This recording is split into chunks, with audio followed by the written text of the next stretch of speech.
And then binalik po tayo dito sa dashboard na may nakalagay na pong low interest 0.2% per day. Yes po, totoo po ito. Long period up to 180 days at easy application in 3 minutes. Totoo din po ito. Magandang araw po, hello everyone, my name is Melvin and welcome back to my YouTube channel. For today's video ay aalamin naman natin at reviewin ang bagong update ngayon ng Happy Cash. Kung may nabago po ba dito. Kabilang po kasi ito sa top 10 na legit online lending na ginawan ko po ng video few days ago. Sa mga hindi pa po nakapanood sa aking video about po sa top 10 legit online lending, ilagay ko na lang po ang link dyan po sa baba sa may description sa videong ito. And this time, sisilipin na naman ulit natin ang sistema ng Happy Cash ngayon. Sa mga interesado po mag-apply dito, sundan nyo lang po at tapusin ang videong ito hanggang dulo. So, let's go!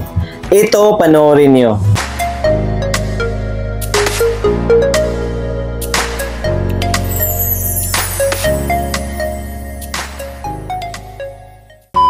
So, ayan po. Actually guys, nakapag-loan na po ako dito ng 2 beses dati. Nawala kasi ang cellphone ko na nakasalpak doon ang SIM na nakaregister dito sa Happy Cash. Kaya di na ako nakapagpatuloy sa pag-utang sa pangatlong bisis na sana. So ngayon, susubukan kong applyan ulit ito guys kung matrace po ba nila ang aking credit history. Nang sa ganun ay makapag-reloan ulit ako ngayon. So ngayon guys, hahanapin muna natin ito sa Play Store kung nandito pa po ba si Happy Cash. So andito pa po siya guys. Ito po yun Happy Cash AC and Happy Loan. At ang Yinshan Lending Incorporated pa rin ang company name nito. So ngayon, i-install ko ulit ito.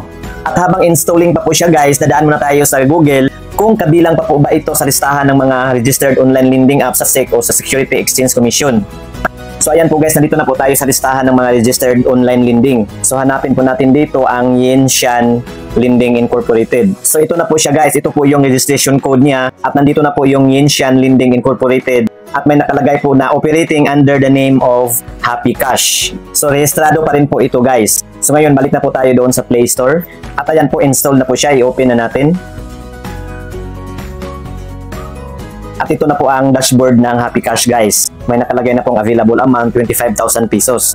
Super legit, SEC and CIC license, zero hidden fee, simple and stress-free. So i-click na natin itong borrow now. At ayan po, hiningi na po nila ang aking active mobile number. At pagkatapos malagyan ng ating contact number, i-click natin itong may maliit na bilog para malagyan ng check. And then click natin itong let's go. At may verification code pong sinend ng Happy Cash sa aking nilagay na cellphone number. 4-digit lang po yan. At ayan po, may na-receive na ako. And then i-click po natin itong I understand and agree sa kanilang permission statement. And then click po natin itong allow. And then binalik po tayo dito sa dashboard na may nakalagay na pong low interest 0.2% per day. Yes po, totoo po ito. Long period up to 180 days at easy application in 3 minutes. Totoo din po ito. So ngayon, i-click natin ulit itong borrow now. And then click mo natin itong while using the app. And then click na natin itong got it. So ganun pa rin po ang hingiin nilang basic information guys, tulad nung pag-apply ko sa first pa lang dito sa Happy Cash. Tulad po nitong loan purpose, education level, number of credit card. Siyempre, 0 po ang ilagay natin dito. At ang ating residential address. At may pagpipilian po tayong mga lugar dito. Ipa-fast forward ko na lang po guys ha. Next po ay kailangan pa nating i-detalye ang ating residential address. Next po ay hingin din nila ang ating email address. At ito po ang first page ng kanilang form. So i-click natin itong next. At dito sa detailed address guys ay bawal po maglagay ng litrang INI. So in na lang po ang ilalagay natin.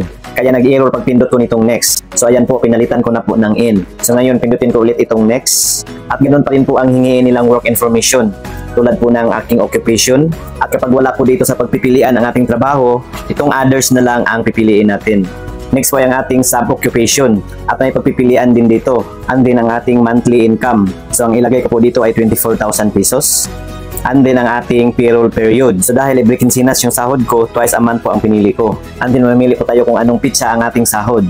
So pinili ko po dito ay ang 15 and 30. And then click po natin itong confirm. And then click next. At yung mga emergency contacts na hingiin nila guys ay ganun pa din. 3 contact person pa rin ang hinihingi nila.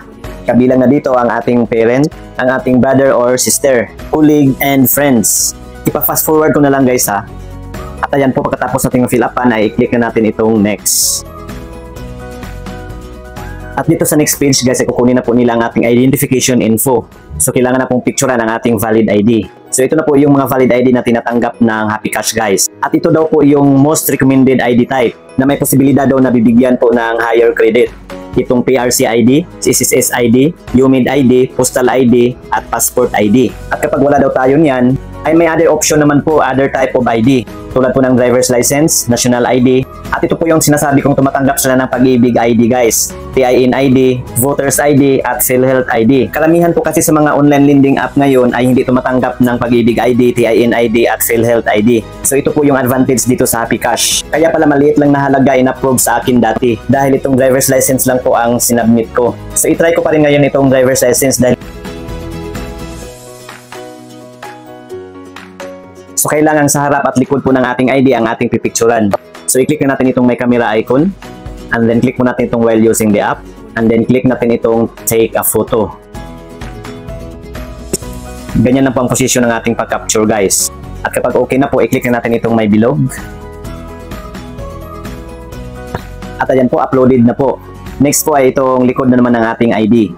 I-click pa rin natin itong may camera icon, and then ganun pa rin po ang position. I-click natin itong bilog kapag okay na. At ayan po, uploaded na po ang front at back ng ating ID. At na-detect na po ng kanilang system ang detalye na nakasulat sa aking valid ID. Tulad po ng ID number, ang aking birth date, at ang aking gender. At ang fill upan na lang natin ay ang ating first name, middle name, last name, at ang ating marital status. Sa may mga middle name guys, i-click lang natin itong do you have middle name? And then click lang natin itong yes para malagyan po natin ang ating middle name. At pagkatapos natin ma-fill upan lahat, ay i-click na natin itong next. And then confirm ID information. I-double check po natin kung match po ba ang nakalagay ng mga detalye dito sa ating valid ID. At kapag okay na po, i-click na natin itong confirm. At ayan po guys, na-detect po sa kanilang system ang aking ID na ginamit dati sa pag-apply. May nag-error po dito sa baba. Your ID has been used. So ngayon, itry ko po itong palitan ng aking PhilHealth ID. Balik po tayo dito sa taas at mamimili ulit tayo ng mga valid ID. So itong PhilHealth ang pipiliin ko. Ipa-fast forward ko na lang guys ha. Sa PhilHealth ID guys, hindi na kailangan pipicturan pa ang likod ng ID. So ngayon, click ulit natin itong next. I-double check yung mga detalye na nilagay. At pagkatapos nating ma-check, i-click na natin itong confirm. At ang next po guys ay kailangan na pong i-verify ang ating mukha. So kailangan na nating mag-selfie. Pero bago po yan, kailangan pa nating i-turn on ang ating usage access. So i-click natin itong enable now. And then dadalhin po tayo sa ating phone settings. Hanapin po natin dito ang Happy Cash. At ito na po. I-turn on natin ito. And then balik na po tayo doon sa ating application. I-click na natin itong verify now. Click natin itong allow. At ayan po, magsimula na po tayong mag-selfie. Auto capture po ito guys, kung saan lang po itong magka-capture.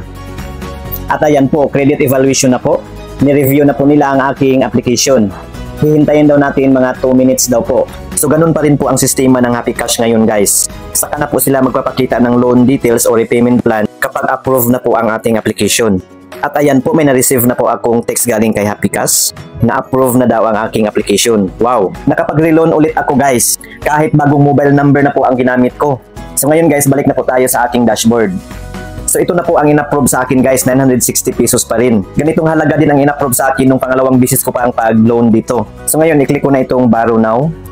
At ito na po ang aking loan details guys. Mula 500 pesos hanggang 960 pesos ang maaari ko lang hiramin. At may tatlong term na po akong pagpipilian. Itong 3 months, 2 months, at itong 1 month.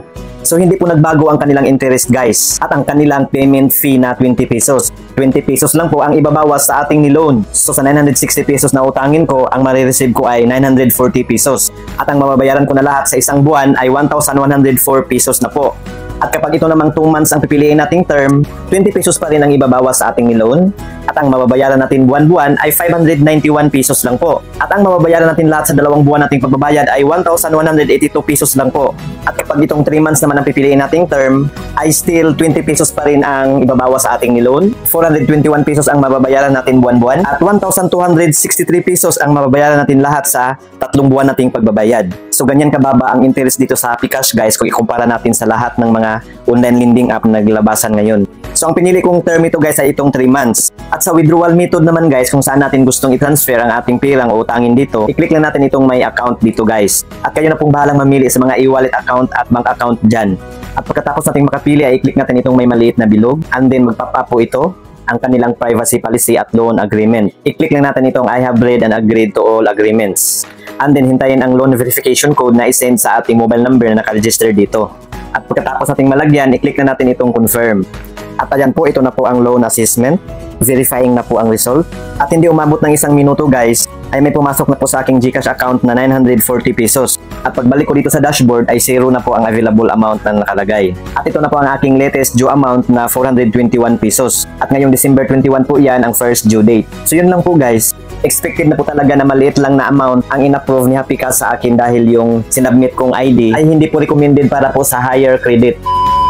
So that's all for today guys. At para masubaybayan nyo po ang iba ko pa pong mga reviews regarding po sa mga online lending app, maging legit man ito o hindi, please like, share, and subscribe my YouTube channel at pakihit na rin sa notification bell para updated po kayo sa tuwing may bago na naman akong upload. At para sa iba pa pong mga katanungan, pakisulat lang po inyong mga tanong dyan po sa comment section sa baba. So yun lamang po guys, maraming salamat sa panonood. God bless us all. Goodbye!